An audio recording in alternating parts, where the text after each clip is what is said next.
Enfin, le dernier point aussi qui est très très important, c'est d'avoir une équipe. Alors une équipe de personnes, vous savez, quand vous voulez monter une société, ça va être très très difficile. Et en même temps, il faut travailler avec des gens qu'on aime bien. Alors il faut bosser avec des personnes qui vont avoir le courage de vous suivre dans cette aventure, de voir des complémentarités avec vous, de pouvoir passer par des coups durs, les financements, etc.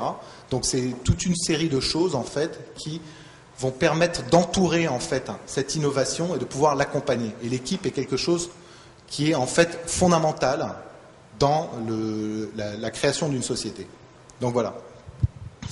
Et au dernier point en fait, et ça c'est le point le plus compliqué, une fois que vous avez réuni tout, donc la technologie, vous avez un business model, vous avez des brevets, vous avez finalement une équipe autour de vous, il faut trouver l'argent.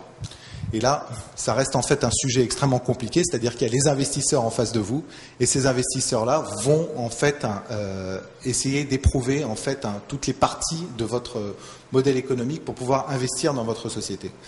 Donc ces points-là sont des points vraiment particuliers par rapport à la création en fait d'une société. Donc c'est tous les divers points que vous avez. Alors nous, qu'est-ce qu'on a fait en fait? Une fois qu'on a signé notre accord avec l'Institut Pasteur, avec David Sourdive, on est tout de suite allé voir des investisseurs et on a eu du mal au départ à convaincre les investisseurs en capital risque classique, parce qu'on arrivait en fait avec un modèle économique totalement novateur. Il n'y avait pas du tout de société qui faisait en fait de l'ingénierie des génomes. Et donc vous vous retrouvez face à eux et les gens vous disent mais vous avez l'air très très intelligent, ça a l'air super votre truc, mais comment ça se fait que personne d'autre n'ait eu cette idée avant vous? C'est comme si vous étiez des vendeurs de clés de 12.5 mais qu'il n'y avait pas de boulon de 12.5 à serrer. Vous êtes peut-être le seul à les vendre, mais bon, au bout du compte, finalement, il n'y a peut-être pas de marché pour ce que vous faites. Et donc on a été souvent confronté à ça, être premier sur son secteur, comme par exemple Bill Gates avec son équipe. Moi, ce que j'adore en fait sur cette photo, ce qui est un peu particulier, c'est moi je l'ai reçu en fait avec le truc « Auriez-vous investi ?»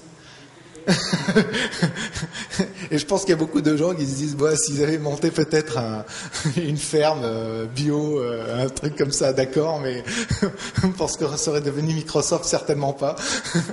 Je pense que vous avez tous eu probablement cette réaction. Si vous avez une équipe de babacool comme ça qui débarquait en face de vous, vous aurez cette réaction. Et en fait, vous vous retrouvez souvent face à cette situation-là, face à des investisseurs.